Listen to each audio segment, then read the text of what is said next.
Hello everyone and welcome back to, I was just about to say sunny evening star because it was until literally just now. Same as my last episode. I think I must have a damning effect on the weather wherever I wander. Okay, so staring out across the rather dull and misty looking hills now, whereas before it was a bright sunny day. Having said that, it's been a mostly bright and successful journey up until this point as an Inquisitive, despite the fact we've kind of played about with the classes to suit our own ends, i.e. the past lives that we're looking to get this time around. I mean, it occurs to me that whatever your needs for past lives, you would always have. Um, can we see there? Yeah. So you typically would have 10 in the class that you're looking for a past life from. So maybe they might be fairly useless to you, depending on what class that is. As it happens, the paladin is pretty good for us this time around. You could have one as a sort of a useless random class, as is the case for us here with the cleric, because we've had to start with that as an iconic, so that's fine. But you're guaranteed to get 9 at least in a class that you would favour for the build.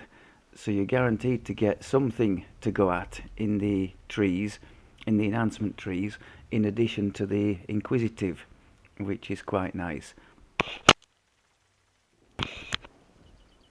Okay, gear wise, I don't think I've changed. No, I've not changed anything.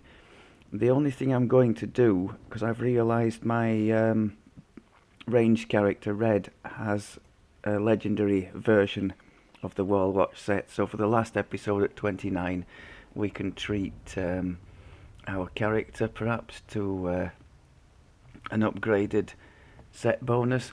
Aside from that, we're going all the way with this level 20 stuff. So, epic trees. We've got the second cause now in both Shiradi and Shadow Dancer. I didn't feel a pressing need to take that one. It would give us more hit points, but not really a pressing need to go in there. As mentioned before, this Sentinel tree, we've just taken it for the heal, which has been excellent, and the energy resist just for convenience sake. So some double shot here. To reiterate, if you haven't played since the update 70 hit, Inquisitive and Arty now get the full benefit of their double shot score, so that's going to be more impactful than it perhaps would have been in the past. What else have we put in since last time? Yes, some more double shot in there. You can see a theme emerging here, can't you? And the immunity to energy drain is nice also. So the second cause, the cause in Shadow Dancer each give a sneak attack dice as well as ranged power, which is very nice. DDO, very nice to have. We're going to demonstrate its convenience value in at least one of the quests that are coming up. Vision, so yes, nice one. Attacks have Ghost Touch. Ghost Touch we have anyway from one of our Knight of the Chalice cores, but bypassing Dodge and Fort, and we do have Holy Strike. We took that at level 22, so we bypass 10% Dodge and Fort, which is nice. I quite like that that thing that they've built in recently to give lesser chosen feats some relevance. For example, here we don't have nimble fingers, but if we did, we would gain a sneak attack dice from taking those. So nimble fingers is now quite a popular choice on these builds. Which leads me nicely on to the feats. So the last feat at 18 that we took, I think I mentioned what I was going to do anyway. We'd already got dodge and mobility, so I took shot on the run, for some extra ranged power. So at 21 combat archery for more damage, 1W extra damage. 22, as I mentioned, was Holy Strike. On its own, provided you've got Ghost Touch from another source, and the chances are you probably will by this time.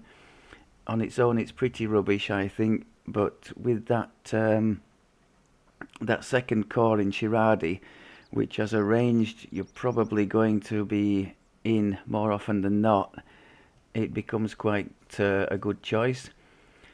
24 was overwhelming critical, and 25 a very obvious one, double shot.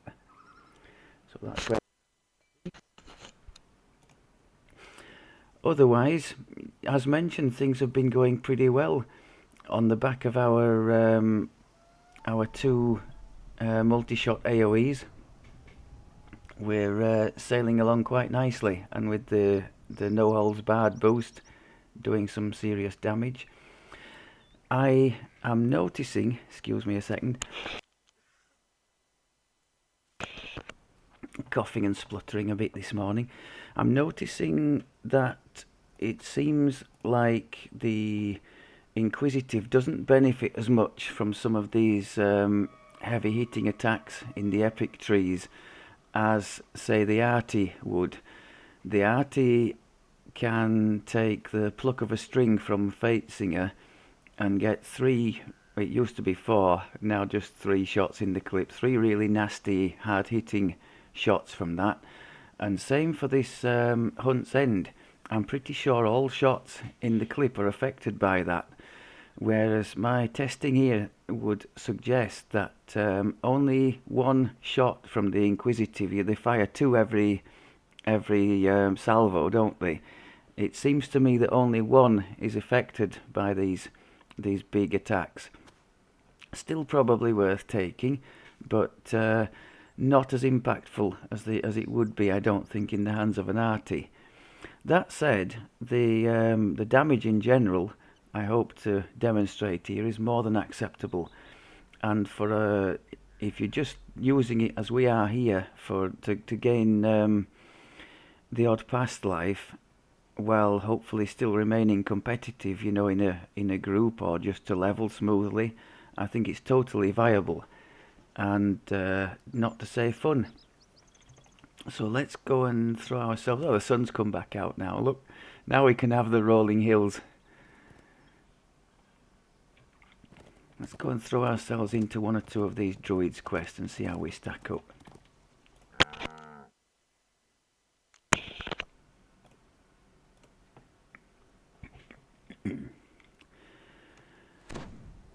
Oh, failed teleport. That's not a good start. Can I actually go into the quest? No.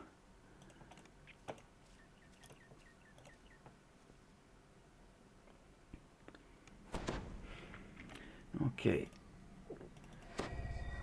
So these are about at level, aren't they? Base level 23, so actual level 25. Oh, I think it's exactly at level then, isn't it?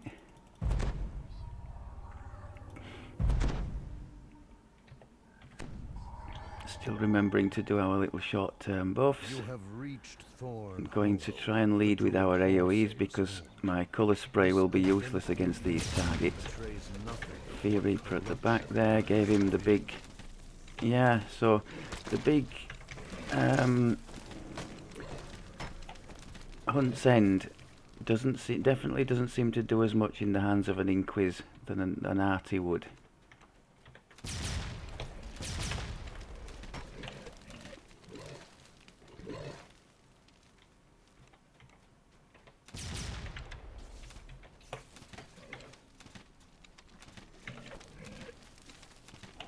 Oh, bears.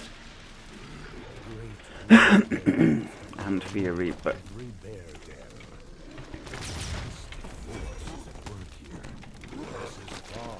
Okay. Where am I going?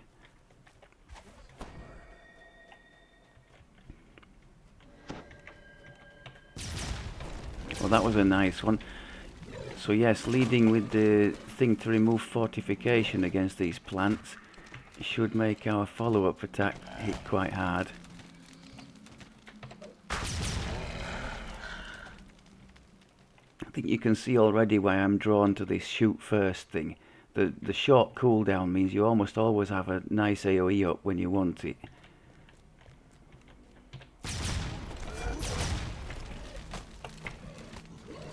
So we're waiting on this short cooldown again. In the meantime, we'll put the what's it called in? Shadow Strike.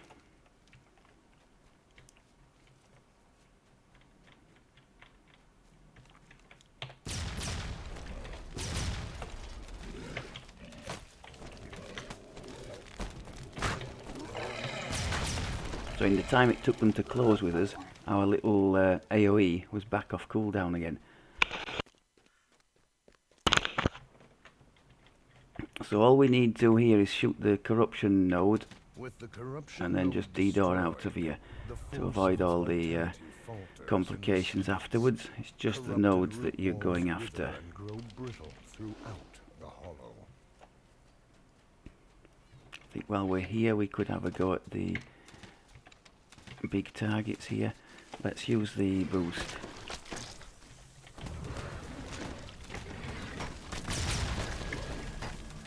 As you can see, that really starts chewing things up when we get going with it.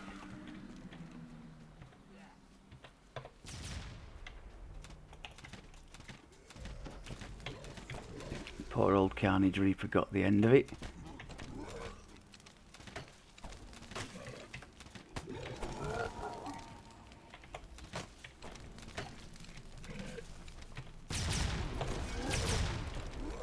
This waterfall remains clean and pure. So for the single targets, I'm using my things on the bottom here, the Hunt's End, Divine Sacrifice and Caustic Shot. And for the AoEs, I tend to try to lead with that one. I just did the Shatter Defences to reduce any fortification, and then the little shoot first.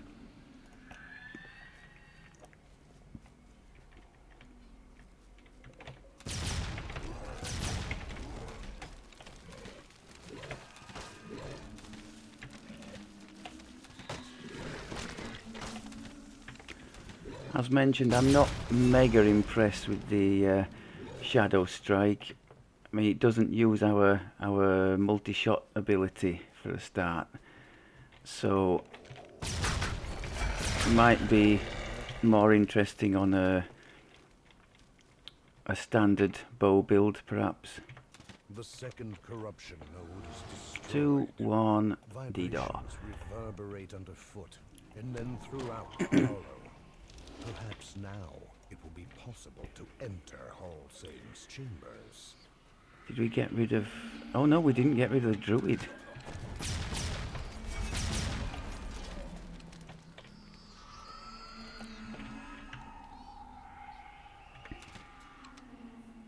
I was hoping to demonstrate that the big shot there only... Oh, let's try against this one. Let's try the big shot now, see what we see numbers wise.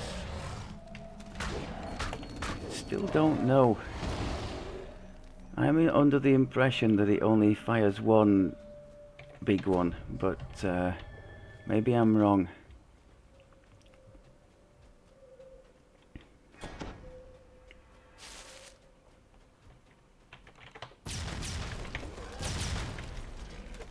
See a plague at the back there. They don't seem to be moving. That's sort of symptomatic of the laggy business that we have going on at the moment. There is a third corruption node here, and a remarkably the last corruption node. Try and get rid of this druid if we can. Nice. A pack of enraged bears breaks through.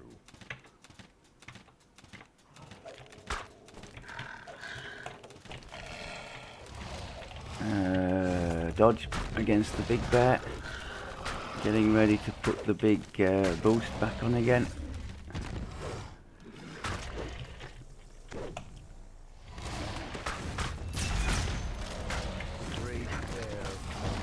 Great dire bear and her druid companion have fallen. source Okay, of not too corruption shabby. destroyed.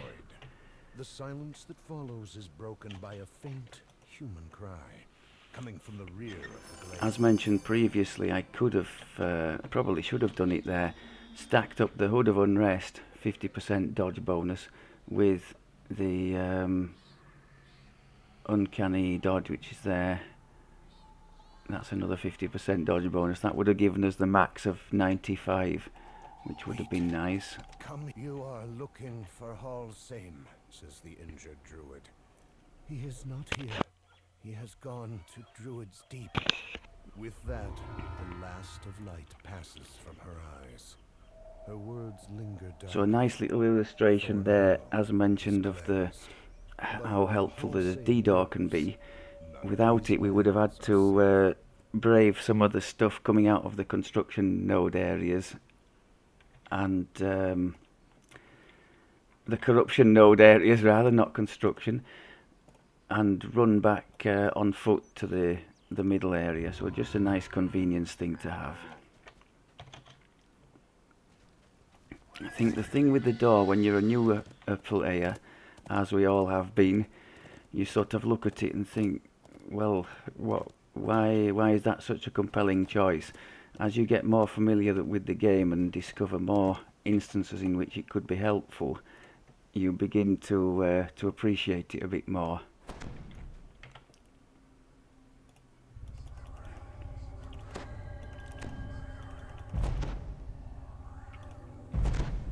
As you enter Oath Lodge, you are greeted only by silence and a strange smell. A smell like a weed-choked garden after a rain. Roots, Got the boost going there. creatures in Oath Lodge. Come on, hurry up. Foul, some kind of wooden man beyond the root door.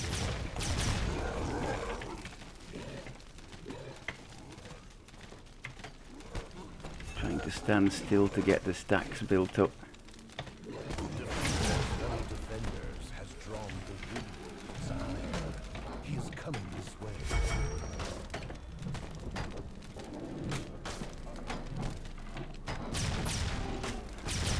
The wood will Nice. He will not defend this strange wilderness any longer. Okay.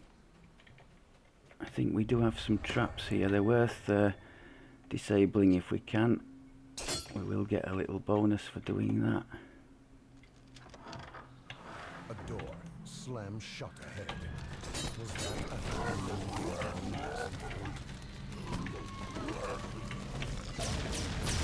Tried the colour spray there against the Reaper. I don't know whether I caught it, but we smashed it anyway, so that's good. Yes, very impressive. Yeah, the colour sprays of minimal use in a chain like this, because there's not a lot of stuff that can be held by it. A lithe, grey-clad figure flees deeper into the house. Friend or foe, you will likely cross paths again. Boosting again.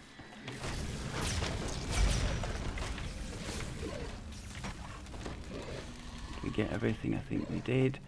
See if we can catch a bit more of this with the Something rustles remaining in the boost. foliage of the room. A second woodman can just be seen within.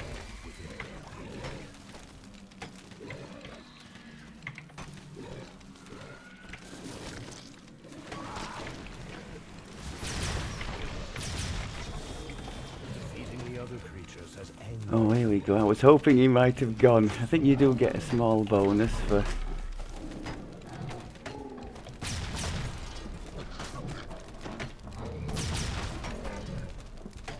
The strange forest overtaking Oath Lodge now has one fewer defenders.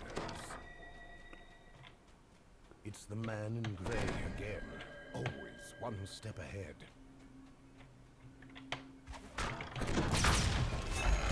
One of the few things that can be colour sprayed in here. Just one. The air in the cellar is chilled and damp. That smell, the smell of corruption. Look sharp! To arms! Oh.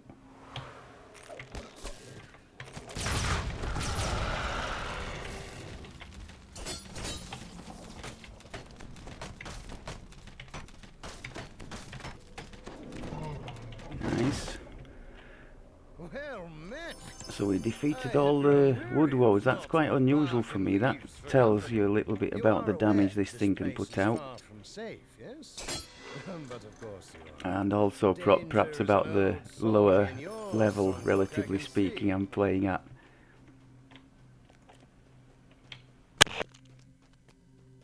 I am a harper. You've heard of our order? I came in search of a missing as much by smell as by sight. It is clear that the Dryad and her tree there's corruption source. Get the tree. Where's the tree? There we go. Happy days.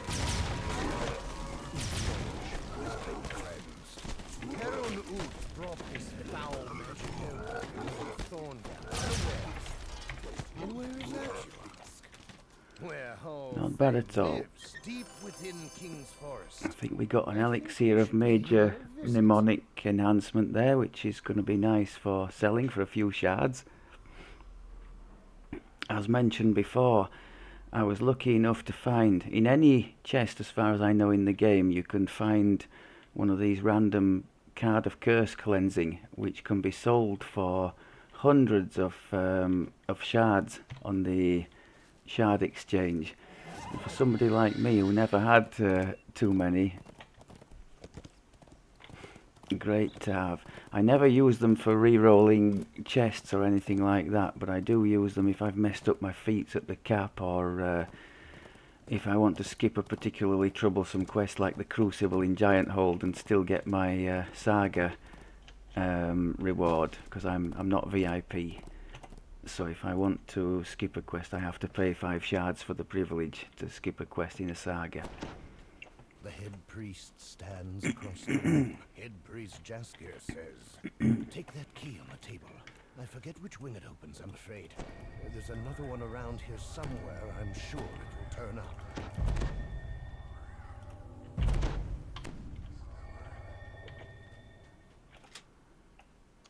As the door to hospital room swings open, moist air. Let's give him an opening salvo here. Okay, quick while the boost is still running. Lovely stuff. Yes.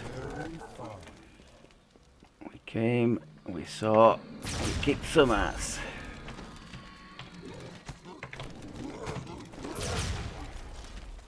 So we have a good heal skill with our paladin levels, so we should be able to do these quite nicely. Also we can go into this locked door.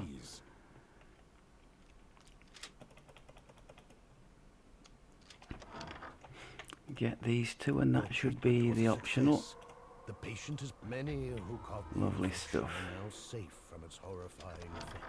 Right, let's get some boost on for this guy. Get some dodge on. Lovely. Some of the sample the head priest spoke of. Nearby, a key that fell from its hand lies on the floor.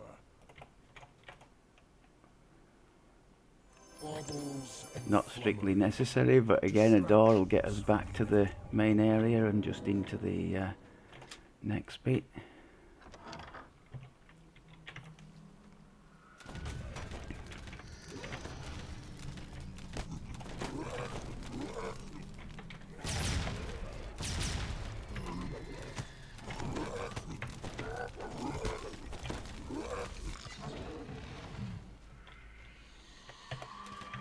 Well, that whisper's got to go.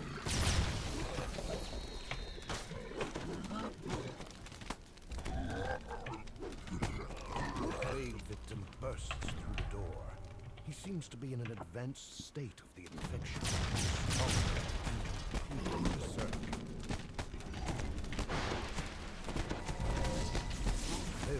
Lovely stuff. Okay, for the for the boss in here. If you're wondering why I'm not using the door, it's on a 2-minute cooldown. so I wasn't able to. For the boss in here, we can With that, head we priest can go and Jester hide in opens a the door to the room quarantine area. just behind him. You That go door through down and there deal with the opens booth, he a little says. after we engage the Safer boss, that way. so Now, we can go on. The quarantine area make use of that, Theron Uth appears. not have to stand The toe to toe with him. And as a result, Just he have is to clear out what's actually in the room.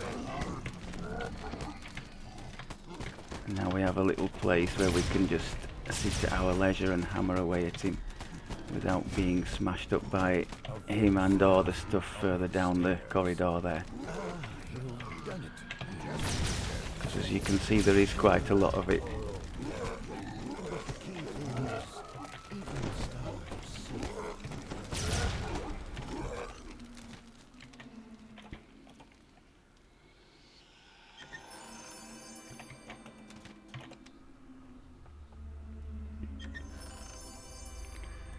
Okay, not too bad. But yeah, this chain, not a good one for showing the potential of the colour spray. So many plants and zombies and other things that are just not stunnable. You can blind them, which is something I suppose, but not amazing.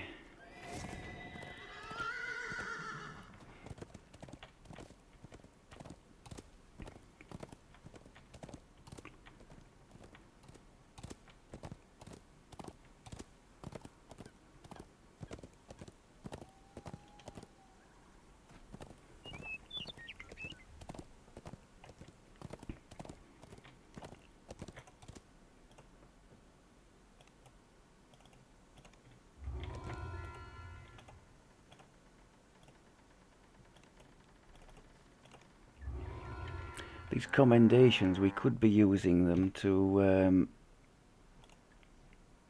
make some. Let's try and show you.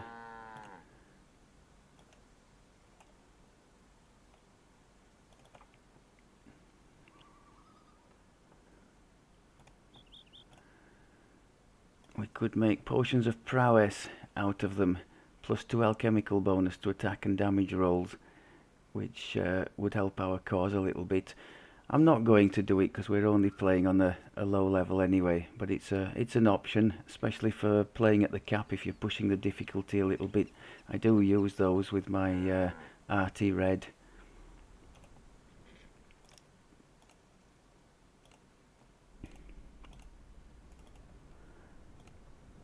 As most characters playing for some time at the cap will have plenty of those things. It's not like you have too much else to use them on. You can also use them for seeds to TR, but the best thing there is to just take 2 seeds for each quest that you complete while you are at the cap.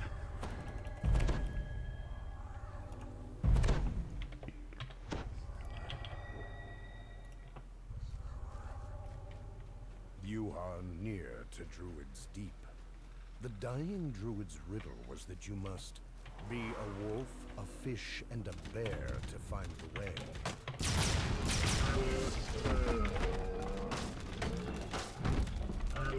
Lovely stuff.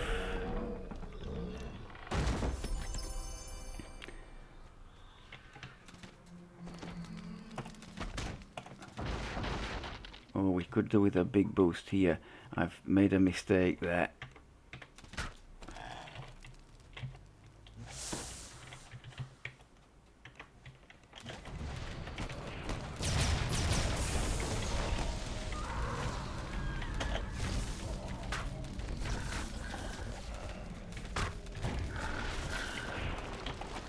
Okay, yeah, I should never have gone in there before the boost was off cooldown, and then I could have just introduced myself by hammering them with the boost, but the way it worked out, less than ideal.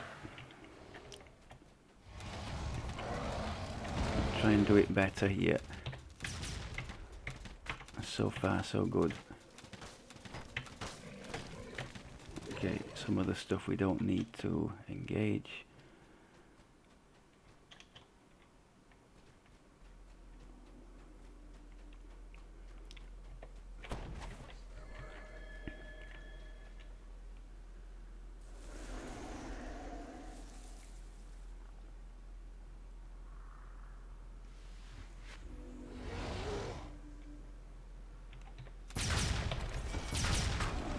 Our Stone Guard, we're getting bonus electric damage against that. We have an electric augment in our weapon, and also this weapon does extra electric damage anyway, so that's quite a nice situation.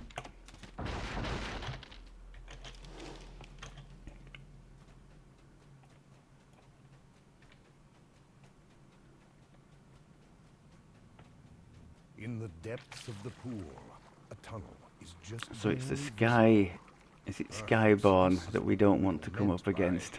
Be a fish. An air pocket is visible in the tunnel ceiling nearby.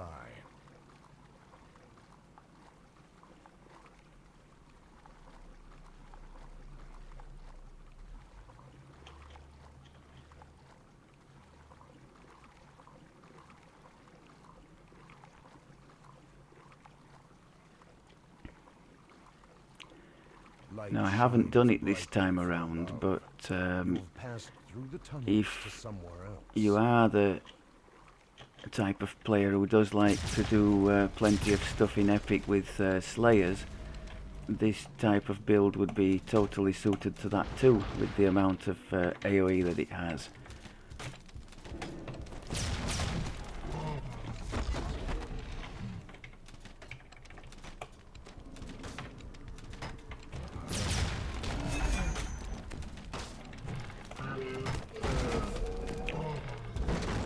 I was just wondering why our big strike really didn't seem to do too much against those, and then it occurs to me they'll be heavily crit resistant, won't they? The big strike is an auto crit, but of course if you have something with loads of fortification, you're not going to see as much, if any, value from that.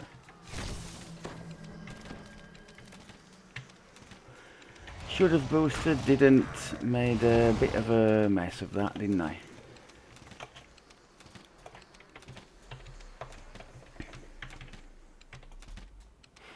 Now these traps I will take the time to disable, because we can end up with the full bonus for these. As mentioned in the past, when you hear the little noise after disabling a trap or finding a secret door, that's an indication that you've passed a level of bonus for those things.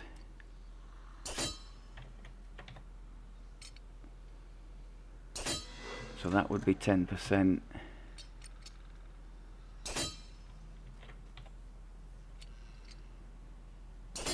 That's 20%. And 30%, you can see there, bonus. Oh, and then just walk through the remaining one.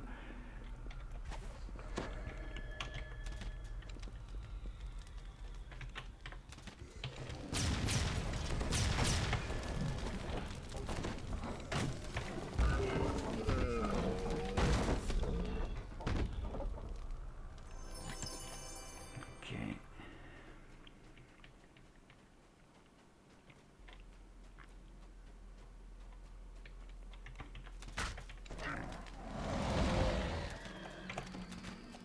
I'm still not sure about this big epic strike, whether it hits twice or once. Maybe my perception that it only hits once for the big damage is influenced by the fact that it tends to kill most things in one shot anyway, so the second shot doesn't really register, something like that.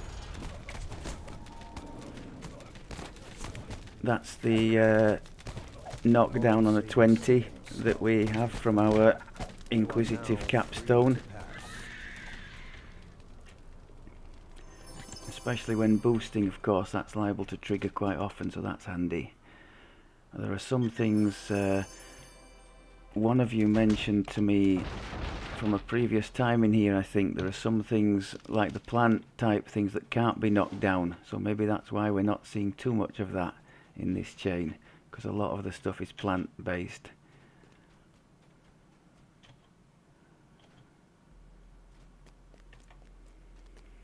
For for those of you dealing with favoured enemies, plant strikes me as a reasonably decent one, both for levelling and for the cap, because in Ravenloft, for instance, you've got quite some plant elements, some of it quite nasty, those needle blights.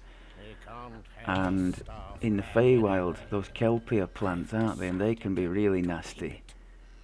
But you have no place in my forest. If you're not familiar with the mechanics of this one, while he is in human form, you beat up on him, and while he's not, there's no sense attacking him. You just need to kill the creatures as soon as possible, the surrounding opponents, and then he turns back to human form and you can damage him properly again. Whilst he's in animal form, he hits very hard, so just avoid him and hit the surrounding opponents to get him to turn back again.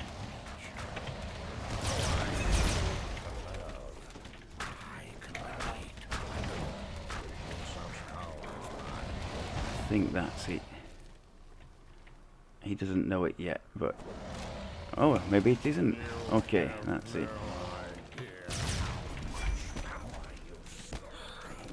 Lovely. Oh, my power.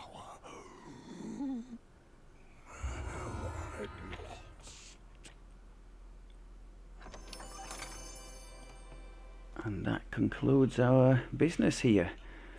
So as you can see, well, we're not pushing the boat out in terms of the difficulty we're doing, but we're going along very nicely on a character who certainly doesn't have the optimal past lives for the ranged build, but is making it look pretty straightforward. So if you happen to have a character who is more spec'd into the range side of things, you could expect even better results than this if you've not tried the Inquisitive playstyle before. All well and good, but my hunger is not yet sated. Black Razor is always hungry. It's definitely my favourite sentient gem, that one. Right, I think that's about all I have to show for this one. We will reconvene as we did last time at 29, just for a wrap-up, but I think we're on a really good road, and I think we've already confirmed that the forum thread is indeed correct, and this playstyle is indeed the ultimate past life getter if for any reason you don't wish to play a class as well, what shall we say? Shall we say play properly, as in like a two-handed fighting barbarian? If that's not for you, then maybe if you need a barbarian life for completionist or something, you could try something like this instead if you prefer. Okay, thanks very much as always for looking, and I will speak to you next time. Take care.